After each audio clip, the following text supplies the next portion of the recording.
Shalom and peace and blessing to all my upper echelonians. Hit that like, share, and subscribe button so you can join the livest chat where everybody's opinion matter. Whether you're a Crawford fan or Spence fan, whether you like Canelo or you like Charlo, anyway or Fulton, everybody's opinion matters here. Because, we don't discriminate against nobody. Everybody can say what they got to say as long as, you keep it respectful. Join the hottest new live. And smash that like button and subscribe, please. Now let's get into it.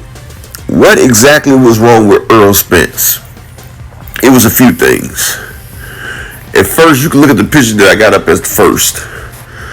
The same size that he was at weigh-in is the same size that he made it to the ring. I don't know what the plan was. Errol usually is the bigger, thicker fighter. Bud was much bigger, stronger, and thicker than Errol was. I don't know if it was a problem with rehydration or what. But that was one thing that was wrong with that fight. The second thing, Errol looked lackluster, like he didn't have no energy.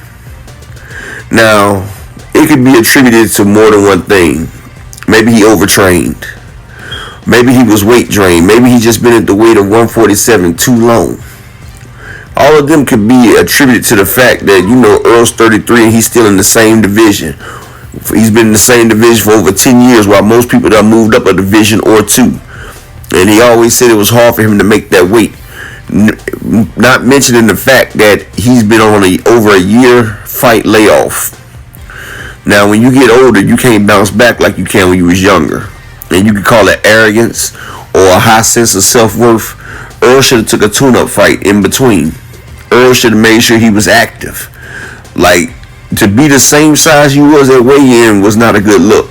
Especially going against a world-class fighter like Crawford. This was the best of the best. At least on paper it showed. And he got in the ring and he showed it. And then next, I've told Derek James and I've talked to him. And I told him that Bud has that right hand in the southpaw killer spot.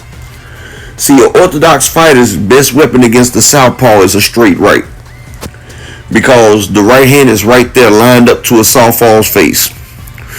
During the weigh-in, during the media workout, you notice Bud was working on a strong power jab.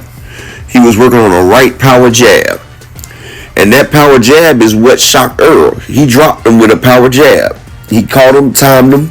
That power jab was like a straight right. That's Bud's dominant hand going against Earl's weak hand. And a person's dominant hand will beat the next person's weak hand 9 times out of 10. Plus, if a person's athletic and they got speed, it goes time and time. Plus, he was longer. And Errol, he just seemed discombobulated the whole fight. Like, once he got hit in the second round, that was his equilibrium. And Bud, that was a hell of a shot. And like I said before, depending on how Errol takes Bud power, we're going to tell you how the fight going to go. But one thing between a fanboy and a real fan of boxing is just because Errol Spence lost, that does not make me any less of a fan of Errol Spence. I feel like Errol Spence is a great fighter. I love his fighting style. I love to watch Errol Spence fight. I'm a fan of his work. Roy Jones was my favorite fighter, and I stand by that. Yes, I hated when he was losing, but I still supported him because that's who I rock with. See, these new age fans, they hop ship and they make it seem like if a fighter loses, then it means that a fighter's not nothing. Back in my day, when fighters lost, they came back and fought more. Just because you lose, that means you fought good competition. It's easy to fight a bunch of trash cans like Jaime Munguia did, or like Zerto Ramirez did before Bivol popped him.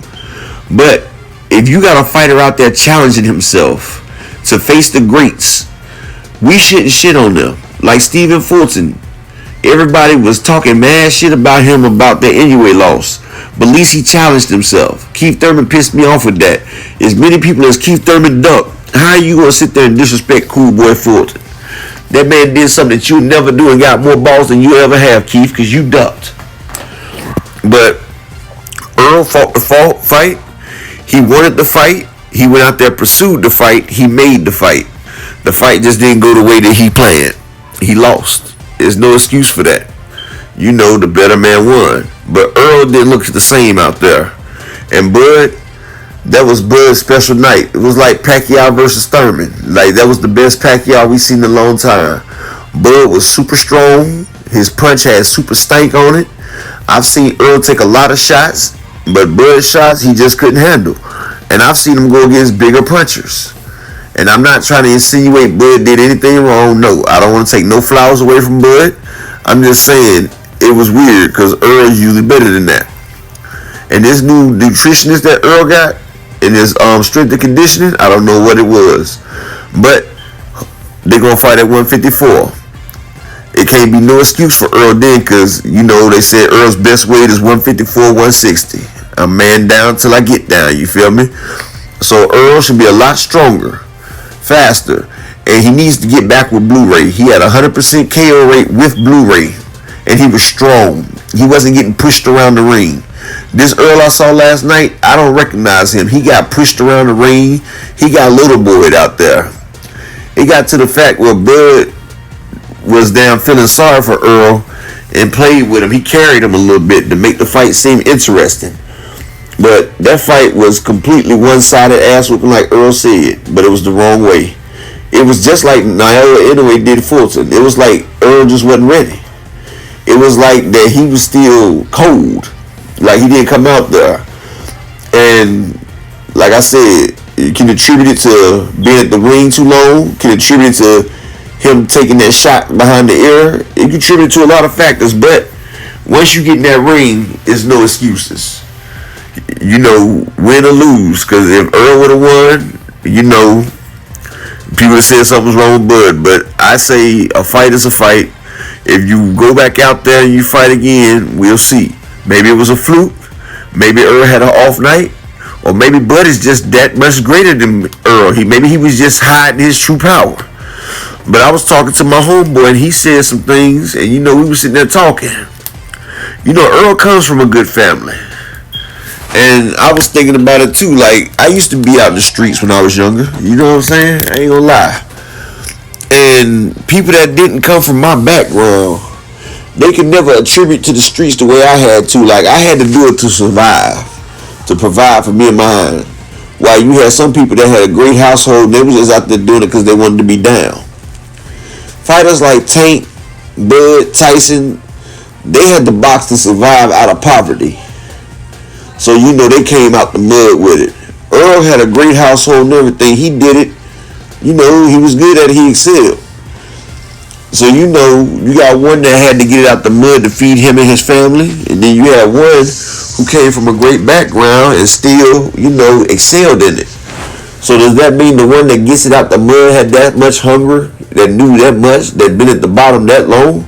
I can never say. I'm just giving you a new angle to think about. Because I was thinking about a lot after that fight. Like after Roy Jones loss, I thought about a lot. But I say this. Errol, don't hold your head up. Just hold your head up. Don't feel bad. Well, you shouldn't feel bad, man. You made over $30 million, both of y'all. So I don't feel sorry for you at all. I mean, you gave us what we wanted. The best fight, the best. You got that bag. Somebody had to lose. And unfortunately, it was you that night. You still my guy. And I'm going to keep it 100 with anybody. I may rock and root for a person, but I always keep it 100. I mean, the fight wasn't close, and I'm not about to cap for nobody. Like, shit, you got your ass whooped. But hopefully, at 154, you dust yourself off, and you come back bigger and stronger than ever, because that's the heart of a champion. And you showed me your heart when you got back up 3 times. I mean, I'm proud of you for that, but I think the fight should have been stopped a lot longer. I mean, a lot quicker, like around 6th or 7th round, because all that extra punishment was unnecessary. It was clear you was outmatched. You still didn't recover from that second round. You was concussed. I seen that in your eyes. You was concussed. And you was kept putting your head right there for Bud to hit, like you kept ducking into his power.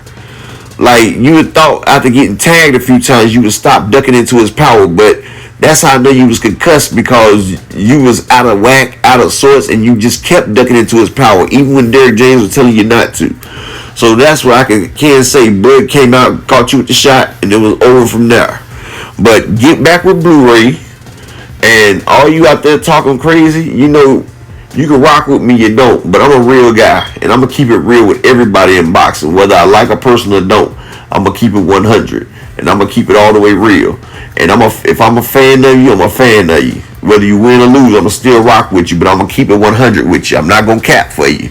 Never would I cap for anybody, because I'm a man. I don't even cap for my own family. If you win, great. If you don't, that's still good. You know, I'm not gonna jump ship. I'm not like these new ages that jump ship on somebody once they lose. Nah, you gotta hold your people down if you say you rock with them. I mean, he held us down, giving us this fight. You know, at least we do can support him and support Bud as well. You know, we got an Israelite king that just been made history. The only male to be undisputed in more than one division. I'm glad he did it before anyway, and I'm just keeping it 100. I'm just keeping it 100 because if anyway would have did it before any of our Israelite kings, we would have never heard the end of it. Oh, he's the greatest. But yeah, hopefully 154 Blu-rays back. We have a better showing. But I still rock with you, man, down, Earl. But Crawford, big ups. You showed me something I didn't think you had, and I was wrong. I'm a man to admit that I was wrong. You was holding that back. You was reeling in the big fish, like you was like a big sea angler, letting the damn marlin tire itself out before you pull him in for the kill. And Crawford, you showed class because you could have really hurt Earl, but you took it easy on him. And hey, that was a real classy move right there. You earned my respect with that. You made me a fan with that. But next time, don't play with your food. But this your boy Upper Echelon. Peace, love, and blessings to each and every one of y'all. And I'm going to keep spitting the real, whether you like it or not. But hopefully y'all rock with me. It's the fastest growing channel on YouTube right now. You know, hey, I'm just here giving y'all the real. That's all I know how to be. But y'all hit the subscribe button, hit your notifications, because I go live every day. And in my chat, everybody's opinion matter. You don't get blocked for what you opinionize. I got Bud fans on there. I got Spence fans on there. And they'll tell you they've been able to speak and talk about anything they wanted to. You can check my past lives, but it's Upper Echelon and I'm out.